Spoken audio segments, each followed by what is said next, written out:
말씀은 신명기 28장 1절에서 3절입니다. 난방은 두 단계 좀 낮춰주세요. 신명기 28장 1절에서 3절까지 말씀을 제가 봉독하겠습니다. 내가 내 하나님 여호와의 말씀을 삼가 듣고 내가 오늘 내게 명령하는 그 모든 명령을 지켜 행하면 내 하나님 여호와께서 너를 세계 모든 민족 위에 뛰어나게 하실 것이라. 내가 내 하나님 여호와의 말씀을 청종하면 이 모든 복이 내게 임하며 내게 이르리니 성읍에서도 복을 받고 들에서도 복을 받을 것이며. 아멘. 남자는 3명의 여자의 말을 잘 들어야 인생이 편하다고 말합니다. 첫 번째 여자는 엄마, 두 번째 여자는 부인, 세 번째 여자는 내비게이션. 네, 요 세 말만 잘 들으면 인생이 편해진대요. 그러면 남자들은 이 3명의 여자 중에서 누구 소리를 제일 좋아할까요? 내비게이션. 어떻게 그렇게 잘하세요? 네. 첫 번째, 두 번째 여자는 잔소리가 너무 많아가지고 싫어하고요. 이 세 번째 여자는 오른쪽입니다. 왼쪽입니다. 너무 친절하게 안내를 한대요. 실수를 해도 경로를 이탈하였습니다. 너무 친절하게 안내를 해줘서 이 세 번째 여자의 소리를 제일 좋아한대요. 여러분, 살다 보면 누군가의 이야기를 들어야 할 때가 있어요. 어린 자녀들이 부모님 밑에서 자라날 때 부모님 말씀 잘 들어야죠. 부모님 말씀을 잘 듣고 순종하는 아이치고 바르게 자라지 않는 아이가 없어요. 그죠? 어릴 때 부모님 말씀 잘 듣는 아이들은요, 바르게 자라게 되어 있습니다. 여러분, 학생이 됐어요. 누구 말을 들어야 돼요? 선생님 말씀을 잘 들어야죠. 선생님 말씀 잘 듣고 시키는 대로 잘하는 학생들은요, 공부를 잘하게 돼 있어요. 그러면 교회 다니는 사람들은 누구 말을 잘 들어야 돼요? 그럴 줄 알았어요. 반은 맞고 반은 틀려요. 목사님 말씀 잘 들어야죠. 근데 반은 맞아요. 반은 틀려요. 왜 그런 줄 아세요? 교회 잘 다니는 사람들은 하나님 말씀을 잘 들어야 되는 거예요. 하나님 말씀. 그러면 여러분, 부모님 말씀도 잘 들어야 되고 선생님 말씀도 잘 들어야 돼요. 여러분, 하나님 말씀도 잘 들어야 돼요. 여러분, 이 세 가지 중에 잘 들으면 절대로 손해가 없는 게 있어요. 세 가지 중에서 절대적인 것 무엇이겠습니까? 하나님 말씀이에요. 부모님 말씀 잘 들으면 바른 길 가요. 근데 부모님도 실수할 수 있어요. 여러분, 선생님들도 대부분 좋은 말로 학생들을 잘 지도하죠. 그러나 선생님도 실수할 수 있어요. 그러나 하나님 말씀에 실수가 있을까요? 하나님 말씀에는 실수가 없습니다. 남녀 모두를 포함해서, 그리고 어린아이든 연세가 많으신 어른이든 모든 사람을 다 포함해서 하나님 말씀을 잘 들으면 하나님의 복이 임하는 거예요. 오늘 우리가 읽은 말씀이 바로 그런 이야기. 다시 한번 들어보세요.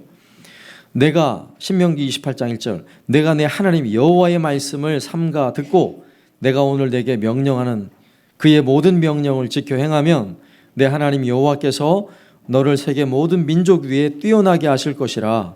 내가 내 하나님 여호와의 말씀을 청종하면 이 모든 복이 내게 임하며 내게 이르리니 성읍에서도 복을 받고 들에서도 복을 받을 것이며 하나님 말씀을 잘 들으면 신명기 18장 그 뒤에는요, 우리 삶의 모든 영역에서 하나님이 우리에게 복을 주시겠다라고 말씀하는 내용이에요. 예? 들어와도 복을 받고 나가도 복을 받고 성읍에서도 복을 받고 들에서도 복을 받고 라는 말씀인 것입니다. 그런데 전혀 반대되는 말씀이 또 똑같은 신명기 28장에 나와 있어요. 15절과 16절입니다. 한번 잘 들어보세요. 내가 만일 내 하나님 여호와의 말씀을 순종하지 아니하여 내가 오늘 내게 명령하는 그의 모든 명령과 규례를 지켜 행하지 아니하면 이 모든 저주가 내게 임하며 내게 이를 것이니 내가 성읍에서도 저주를 받으며 들에서도 저주를 받을 것이요. 여러분 무시무시하죠? 여러분 하나님의 말씀은 절대적인 것입니다. 그 말씀을 잘 들으면요, 하나님이 약속하신 엄청난 복들을 우리에게 주신다고 말씀하시지만 그 말씀을 듣지 않고 순종하지 않고 따르지 않으면 우리 인생에 끝없는 저주가 임한다는 거예요. 그리고 이왕이면 복 받는 인생을 살아야죠. 여러분 90 먹은 부모님이 70 먹은 할아버지 아들한테도 길을 나갈 때 뭐라 그러죠? 얘야 길 조심해라, 얘야 차 조심해라, 이렇게 말씀하는 이유가 뭘까요? 사랑하기 때문이에요. 70 먹은 아들이라도 부모 입장에서 너무 사랑하기 때문에 그렇게 말하는 것입니다. 여러분 하나님은 우리 아버지세요. 우리 아버지 되신 하나님께서 우리에게 이렇게 성경을 통해 말씀하신 이유는 우리 보고 저주받으라고 하는 이야기일까요? 절대로 그렇지 않죠. 하나님은 자녀된 우리들을 너무너무 사랑하셔서 우리가 가지고 있고 읽고 있는 이 성경책, 이 하나님의 말씀, 이 엄청난 하나님의 말씀을 우리에게 들려주시는 거예요. 그래 이 말씀대로 살아서 하나님이 주시는 복을 누리며 살으라고. 여러분 그 중에서도 하나님이 우리에게 들려주는 여러 말씀들 중에서도 오늘 우리가 들어야 할 너무너무 중요한 이야기가 있어요. 오늘 말씀의 제목처럼 하나님 아버지의 최고의 사랑 이야기. 여러분 그 최고의 사랑 이야기를 담아놓은 것이 성경에 요한복음 3장 16절에 나와 있어요. 요한복음 3장 16절. 하나님이 세상을 이처럼 사랑하사. 여기서 세상에다는 여러분의 이름을 넣으시면 돼요. 하나님이 현호를 이처럼 사랑하사. 이처럼 사랑하셨대요. 그래서 어떻게 하셨어요? 독생자를 주셨으니 이는 그를 믿는 자마다 멸망하지 않고 영생을 얻게 하려 함이라. 멸망하지 않고 영생을 얻게 하시기 위해서 하나님 이렇게 말씀하시는 거예요. 여러분 이 짧은 한 구절의 말씀이지만 여기는 여러분 인생에 대하여 조금이라도 고민해 보신 분들은 이 안에 인생의 고민에 대한 답이 담겨져 있어요. 이 말씀만 제대로 알아도 인생에 방황할 이유가 없습니다. 너무나 중요한 말씀이에요. 자, 이 말씀을 좀 더 세밀하게 살펴보면요, 우리가 알아야 할 첫 번째 내용은 인생은 멸망한다는 진리예요. 그리고 우리의 인생은 사실은 성공을 추구하고 야 성공할 거야, 나는 공부해서 성공할 거야, 나는 사업을 해서 성공할 거야, 이도저도 안 되는 나는 건강이라도 성공할 거야, 성공을 꿈꾸잖아요. 그러나 인생은 멸망하는 인생이에요. 아쉽지만 안타깝지만 어쩔 수 없어요. 인생은 멸망하는 거예요. 여러분 멸망 그러면 지구의 멸망, 막 쓰나미가 몰려오고 도시에 막 건물들이 쓰러지고 지진이 나고 화산이 폭발하면 이게 멸망이라고 생각하는데 여러분 물론 그것도 멸망이에요. 그러나 우리 개인에게 임하는 멸망은 죽음이 멸망이에요. 아무리 성공을 해서 수많은 것을 쌓아놓아도 여러분 죽음은 다 허물어 버려요. 그것을. 죽음이라는 게 그런 것입니다. 여러분 안 죽을 사람 있어요?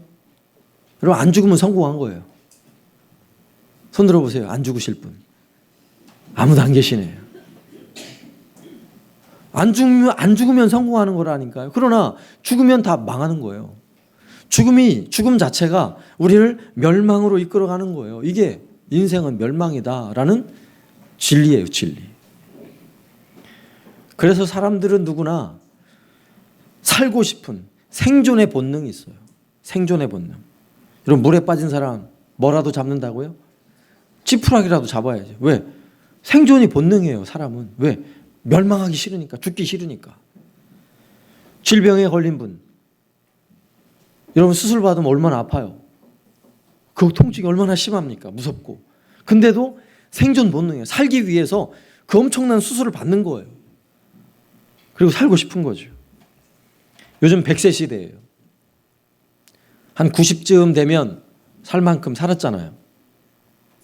혹시 오늘 또 50, 90 넘은 분이 계실 수 있는데 그럼 95세 막 이렇게 넘으면 거의 대부분 그렇게 생각해요. 많이 사셨네. 살 만큼 사셨네. 그리고 그렇게 오래 사신 분들은 늘 하는 말이 있어요. 하는 말이 뭐라 그래요? 아휴, 빨리 죽어야 할 텐데. 아휴, 빨리 죽어야 할 텐데. 그렇게 말하고는 또 뭐라 그래요? 야야, 약 가져와라. 혈압약 가져와라. 당뇨약 가져와라. 에휴, 빨리 죽어야 할 텐데. 그리고 또 약 가져와라. 밥 가져와라. 살고 싶은 게 본능이에요. 그런 분들한테 예, 빨리 죽으세요 이러면 되겠어요? 안 되죠. 불효죠. 한 10여 년 전에 전 세계에서 가장 오래 살고 있었던 분이 계세요. 미국에, 일본에 할아버지가 제일 오래 사셨는데 그분이 114세. 지금은 뭐 120 몇 세로 알고 있는데 그때는 그분이 제일 오래 사시는 분이었대요. 그분에게 기자가 인터뷰를 하는 거예요. 할아버지, 정말 오래 사셨네요. 언제까지 살고 싶으세요? 뭐라고 하셨을까요? 아유, 빨리 죽어야죠. 이분 이렇게 얘기하지 않았어요. 나는 끝없이 살고 싶습니다. 끝없이 살고 싶습니다. 이게 본능이에요. 살고 싶은 본능이에요. 여러분, 죽음은, 우리 인생의 죽음은 내 인생을 멸망으로 몰아가는 것입니다. 그러니 망하고 싶은 사람이 어디 있겠어요? 끊임없이 살고 싶지요. 여러분의 인생에도 멸망의 증거가 있어요. 뭔지 아세요? 여러분의 흰머리가 멸망의 증거예요. 여러분 어릴 때 그랬나요? 머리가 희었나요? 아니잖아요. 여러분 얼굴에 패인 주름살이 멸망의 지금 증거예요. 점점 멸망해 가고 있는 거예요. 무릎이 쑤시고 허리가 아프고 어깨가 욱신욱신하죠?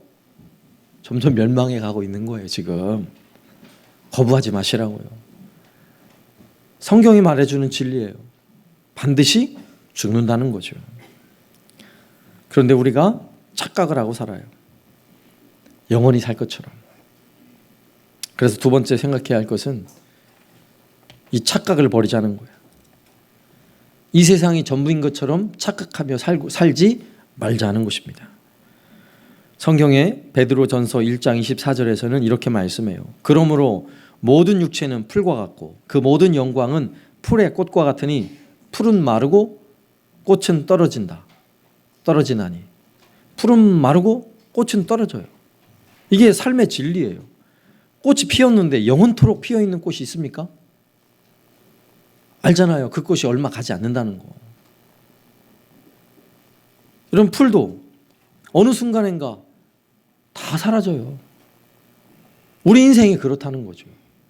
단지 우리가 못 느낄 뿐이에요. 그런데 많이 살아보면 지나온 세월, 정말 들의 풀과 같구나. 잠깐 피었다가 지는 꽃과 같은 것이 우리 인생이구나 라고 고백할 수밖에 없는 거죠. 이런 인생인데 이렇게 살면 되겠지. 적당히 살면 되겠지. 그래도 내가 이 정도 살면 되는 거야? 라고 착각하시는 분들이 계세요.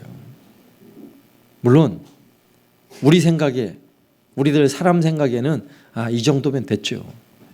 공부 그 정도 하면 됐고 돈 그 정도 벌었으면 됐고 자녀들 그만큼 잘 키웠으면 됐죠. 그러나 성경은 그렇게 말하지 않아요. 우리가 머물 곳은 이 땅이 아니거든요. 이 땅이 영원히 살 곳이 아니잖아요. 사람들은 성공을 꿈꿀 때 높은 지위를 가지고 예를 들어서 공부를 열심히 해서 우리나라 판사, 검사가 됐다고 생각해봐요. 사람들은 다 엄지손가락을 치켜 세우면서 성공했어, 잘했어 라고 얘기를 할 거예요. 그런데 잘 생각해 보세요. 그렇게 성공한 분이 드라마 같은 데 참 나오잖아요. 그렇게 성공한 분인데 그의 부모님들은 나이가 들고 늙었는데 시골에 제대로 꾸며지지도 않은 그 집에서, 난방도 제대로 되지 않은 그런 집에서 혼자 사시는 거예요. 그리고 제대로 그 집을 돌보지도 않아가지고 제대로 끼니도 드시지 못하면서 나이가 들고 병 들어가지고 혼자 생활하기, 거동하기 불편한데도 판사, 검사가 되신 분이 부모님을 찾아뵙질 않는 거예요. 1년이 돼도. 그분이 성공한 건가요? 여러분 어떻게 생각하세요? 그분이 오른손 치켜 세우면서 와 이러면서 성공했다고 손가락 세울 수 있어요? 그럴 수 없는 거예요. 왠 줄 아세요? 이 배은망덕한 나쁜 놈, 이렇게 되죠. 왜냐하면 그의 부모님을 저버린 거니까. 그분의 은혜를 저버린 사람이 돼버렸으니까. 그건 성공이 아니에요. 정말 망한 거죠. 그렇게 하면. 우리 인생이 똑같아요. 우리가 이 땅에서 적당히 이 정도 살면 되지라고 생각하고 우리의 영혼의 아버지인 하나님을 잊고 살면 배은망덕한 것입니다. 하나님은 우리 아버지시거든요. 나를 이 땅에 태어나게 하셨고 나를 늘 지켜주시고 때를 따라 비를 내리시고 태양빛을 주시는 분이 우리 하나님 아버지세요. 하나님 아버지의 은혜가 없이는 오늘 우리가 이 자리에 있을 수 없는 거예요. 그런데 그 하나님을 일평생 한 번도 찾아뵙지도 않고 그분이 아버지인지도 모르고 여러분 살고 있다고 생각해 보세요. 여러분의 인생 엄지손가락 치켜 세울 수 없어요. 다른 거 아무리 잘했어도 지금 배은망덕한 거예요. 그렇다면 우리 인생에 이 정도 적당히 먹을 거 먹었으니까 뭐 건강은 이 정도면 됐으니까 여러분 이렇게 살면 안 되고 빨리 하나님께로 돌아와야 하는 것입니다. 하나님이 정말 내 아버지시구나. 하나님 아버지를 빨리 찾아뵈야 되는 거예요. 여러분 인생을 아무리 열심히 살아도 아무리 착하게 살아도 하나님을 모르고 살면 그게 제일 심각한 죄예요. 제일 무서운 죄예요. 우리를 멸망하게 이끄는, 우리를 멸망할 수밖에 없는, 그렇게 우리를 이끌어가는 가장 무서운 죄가 바로 그 죄예요. 하나님 없이 사는 죄예요. 그래서 세 번째로 우리는 구원받아야 한다고 오늘 말씀하는 거예요. 오늘 우리가 읽었던 요한복음 3장 16절에서 멸망하지 않고 영생을 얻는다고 하나님이 약속하고 말씀하시는 거예요. 하나님은 우리 아버지시라서 우리 멸망하는 거 절대로 원하지 않으세요. 저주받는 것 하나님은 절대로 원하지 않으세요.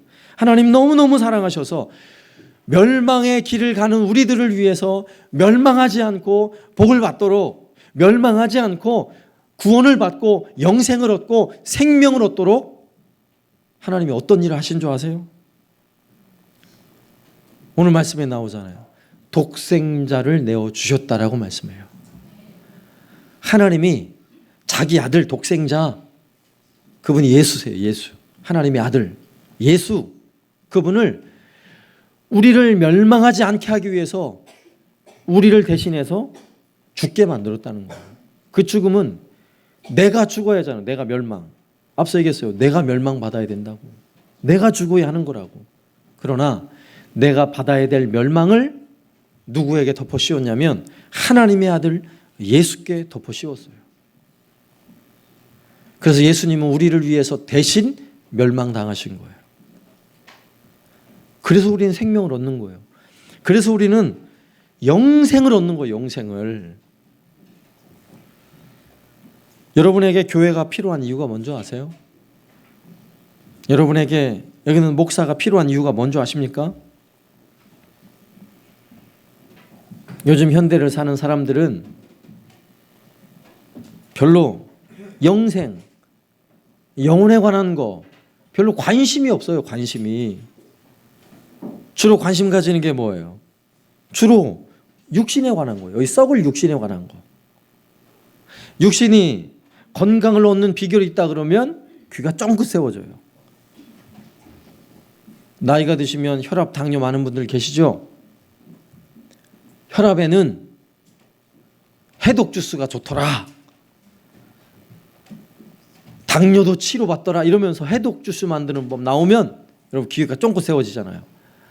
나도 저거 만들어서 먹어봐야지. 건강에 얼마나 관심이 많습니까? 여러분 영혼이 건강해지는 것 별로 관심이 없으셨죠. 그동안에는. 그러나 이제는 관심을 가지셔야 돼요. 내 육신의 건강보다 영혼의 건강이 더 중요한 것입니다. 영혼이 건강하면 영생을 얻는 거예요. 구원을 얻는 것입니다. 여러분 우리의 영혼이 건강을 얻기 위해서 먼저 뭘 알아야 되냐면 그래 내가 죄인이구나. 내가 멸망받을 죄인이구나를 알아야 돼요. 여러분 병을 고치기 위해서 내가 몸이 지금 안 좋구나를 알아야죠. 병원에 찾아가죠. 우리 영혼도 마찬가지예요. 아, 내가 죄 많은 인생이구나. 내가 멸망받을 수밖에 없는 죄 많은 인생이구나를 먼저 아는 데서부터 여러분의 영혼의 치료가 이루어지는 거예요. 나는 내 영혼 깨끗한데요. 나는 해맑은 영혼인데요. 이러면 여러분 치료가 안 돼요. 영혼이 치료가 안 돼요. 앞서 얘기했잖아요. 우리 영혼은 죄 없는 사람이 없어요. 물론 어떤 사람은 난 죄가 없다. 나는 뭐 남 해코지도 안 했고 강도짓도 안 했고 도둑질도 안 했고 나는 그래도 착하게 살았다. 이런 분들이 더러 계셔요. 그런데 성경은 정확히 말해요. 거짓말도 죄라고요. 십계명에 나오는 아주 무서운 죄예요. 무서운 죄. 거짓말. 거짓말 한 번도 안 한 분 계세요? 없으시죠? 누군가 미워한 적 없으세요? 성경은 말해요. 미워하면 살인이래요. 욕한 적 없으세요? 욕한 적 많잖아요. 지금은 욕도 안 할 것처럼 저를 보고 계시지만 제가 다 알아요. 욕하는 거. 성경에 말하는 욕하면 그냥 죽이라 그랬어요. 성경에. 그 정도로 누군가에게 욕을 하는 건 무서운 병이, 무서운 죄예요. 무서운 죄. 우리가 이렇게 죄인이라는 사실 알아야 돼요. 여러분, 우리의 마음에 가지는 이 죄가 얼마나 더러운지 아세요? 하루 종일 일하고 땀나고 그러면 저녁에 씻잖아요. 한 3일만 안 씻어보세요. 얼마나 냄새가 납니까? 여러분 마음을 씻어본 적 있으세요? 이 마음의 죄, 영혼의 죄를 여러분 단 한 번이라도 씻어본 적 있냐고요.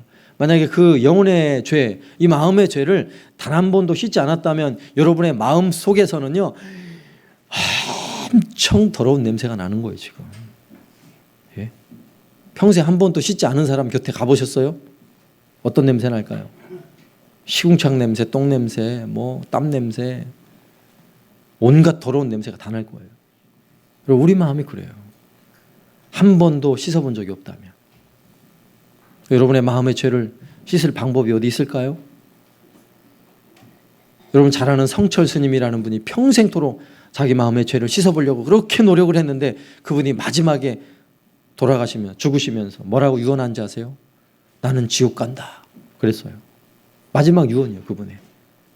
나는 이 죄를 해결할 수 없어서 나는 지옥 간다 이러고 그냥 죽으셨어요. 스스로는 우리의 마음의 죄를 해결할 사람이 아무도 없어요. 그러나 성경은 정확하게 우리 마음의 죄를 어떻게 씻을지를 정확히 말씀하고 계세요. 우리를 구원해 주신 예수님은요 이렇게 말씀하셨어요. 내가 의인을 부르러 온 것이 아니라 죄인을 부르러 왔다. 우리 다 죄인이잖아요. 그러니까 예수님은 의인을 부르러 온 게 아니라 죄 많은 우리 인생을 불러내셔서 멸망받을 수밖에 없는 인생을 영생을 주시려고 생명을 주시려고 구원을 주시려고 우리를 부르셨다는 거예요. 오늘 초대받아 오신 분들은 여러분을 초청해 준 누군가가 있죠. 여러분 명심하세요. 그분이 불러주셔서 온 것도 있지만 우리 예수님이 여러분 불러주신 거예요. 여러분이 죄인이라는 사실을 알고 여러분을 불러내셔서 여러분에게 생명을 주시려고 여러분에게 영생의 복을 주시려고 여러분을 불러내신 거예요. 그럼 이제 뭐가 중요한 줄 아세요? 영생을 주시는 그분을 여러분이 받아들여야 돼요. 그 예수님은 우리의 모든 죄를 씻기 위해서 친히 나를 대신해서 멸망당하셨어요. 그 멸망은 우리가 알고 있듯이 십자가에 죽으시는 멸망이에요. 그리고 십자가의 고통, 손과 발에 못이 박혀서요 온몸이 찢어지는 고통을 겪으며 죽으셔야 했던 거예요. 왜? 우리가 그만큼 죄가 더럽고 추하니까. 그리고 그 죽음의 모든 고통을 다 짊어지시고 예수님은 정말 죽으셨어요. 우리를 위해 죽으셨어요. 여러분 그 예수님이 나의 죄 때문에 죽으셨다는 사실을 여러분이 받아들이기만 하면 돼요. 이게 영생을 얻는 비결이에요. 아 그래 나는 죄인인데 내 죄를 위해서 스스로 내가 씻을 방법이 없는데 예수님은 내 죄를 대신해서 죽어주셨다? 여러분 받아들이기만 하면 돼요. 여러분 내 죄값을 누군가 대신 지불해 주면 여러분 죄가 없는 거예요. 씻어지는 거예요. 내 마음의 죄는 스스로 씻을 방법이 없어요. 대신 씻어줘야 돼요. 누군가가. 우리 예수님이 씻어줘야 돼요. 저는 여러분의 죄를 씻을 방법이 없어요. 저도 내 죄, 내 스스로 씻을 방법이 없어요. 그러나 예수님은 내 죄를 씻어내세요. 예수님은 여러분의 죄를 깨끗이 씻어주세요. 그분을 받아들이기만 하면 그분이 우리의 모든 죄를 씻어주시는 것입니다. 로마서 10장 10절에 사람이 마음으로 믿어 의에 이르고 입으로 시인하여 구원에 이른다라고 말씀해요. 오늘 여러분을 초대하여서 함께 예배하는 이 자리가 중요한 이유가 바로 여기에 있어요. 여러분 이 시간 마음으로 그래, 그걸 내가 마음으로 받아들여야 돼. 그렇구나. 예수님 그분이 날 위해 죽으셨구나 라고 그렇구나라고 받아들이는 것. 그리고 받아들였다면 입으로 고백하는 거예요. 그렇습니다. 예수님은 나를 위해 죽으신 분이군요. 내가 그러면 그 예수님을 받아들이겠습니다. 그 예수님을 나도 믿겠습니다 라고 입으로 고백하는 것. 여러분 이것이 영생의 길인 것입니다. 영생의 길이에요. 여러분 영생을 가져보세요. 하나님이 주시는 이 구원의 은혜를 한번 받아보세요. 여러분의 삶에 어떤 변화가 있는지. 더 이상 우울하게 지낼 필요가 없어요. 영원한 기쁨을 주세요. 여러분 불안하게 인생 살 필요가 없어요. 주님을 마음에 모셔드리면 모든 마음의 죄를 깨끗이 씻어주시니까요. 행복하게 사는 거예요. 드디어 기쁨으로 사는 거예요. 여러분 이런 복이 이 시간 우리에게 주어졌습니다. 여러분 받아들이시기를 주의 이름으로 축원합니다. 그러면 먼저 그래 오늘 제가 전해드린 말씀은 목사의 말씀이 아니에요. 하나님의 말씀이에요. 성경에서 가르쳐주는 하나님의 말씀. 그 말씀을 내가 받아들이겠습니다 라고 하시는 분들은 저를 따라서 함께 기도하시면 돼요. 기도 손을 함께 탁 마음에 모으고 여러분의 마음으로 동의하고 여러분의 입술로 고백하며 제가 하는 기도를 함께 따라서 해주시면 감사하겠습니다. 저를 함께 따라서 해주십시오. 예수님, 나는 죄인이었습니다. 예수님께서 나의 죄를 위해 십자가에 죽으셨다는 사실을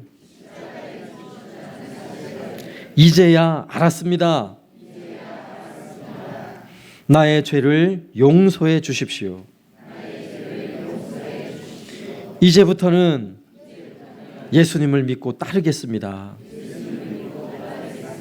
예수님을 마음에 모시겠습니다. 예수님을 섬기며 살겠습니다. 예수님의 이름으로 기도드립니다. 아멘. 할렐루야. 성경에요. 누구든지 주의 이름을 부르는 자는 구원을 받으리라. 오늘 여러분의 마음에 진실한 마음으로 함께 고백하신 분에게는요. 영생의 복이 있는 줄로 믿으시기 바랍니다. 할렐루야. 그러면 우리가 또 이제 좀 확인하는 시간이 좀 필요해요. 나는 정말 진실하게 함께 기도했습니다. 나는 정말 진실한 마음으로 내가 받아들였습니다. 하시는 분은 한번 자리에서 일어나 주십시오. 옆에 함께 오신 분과 함께 일어나 주세요. 함께 우리 함께 축복하게 축복. 예, 할렐루야. 감사합니다. 예, 감사합니다. 예, 감사합니다. 예, 일어나 주세요. 우리 함께 먼저 이분들 축복하겠습니다. 여러분 지금 받아들인 것, 여러분의 입술로 고백한 것, 그리고 억지로 일어나게 하시면 안 돼요. 놔두세요. 뭐 일부러 일어나게 할 필요는 없습니다. 예, 여러분의 마음의 동의로 하셔야지 일부러 일어나세요 하서 일어나는 건 의미가 없어요. 일단은 여러분 마음으로 받아들이고 한 게 그게 중요한 거예요. 그리고 오늘 못 받아들이신 분은요, 다음에 기회가 또 있어요. 걱정하지 마세요. 우리 성탄절날에 또 이렇게 공연을 준비해 놓을 거예요. 성탄절날 또 여러분 초청합니다. 우리 먼저 이분들 함께 당신은 사랑받기 후렴으로 축복합니다. 이분들을 축복합니다. 당신은 사랑받기 위해 태어난 사람, 지금도 그 사랑 받고 있지요. 당신은 사랑받기 위해 태어난 사람, 지금도 그 사랑 받고 있지요. 좌우 옆에서 축하합니다. 축복합니다. 한번 감사합니다. 축하합니다. 축복합니다. 이제 다 같이 자리에서 일어나겠습니다. 다 같이 일어나셔서 서로 앞뒤 좌우 바라보시며 함께 축복합니다. 당신은 사랑받기 위해 태어난 사람, 지금도 그 사랑 받고 있지요.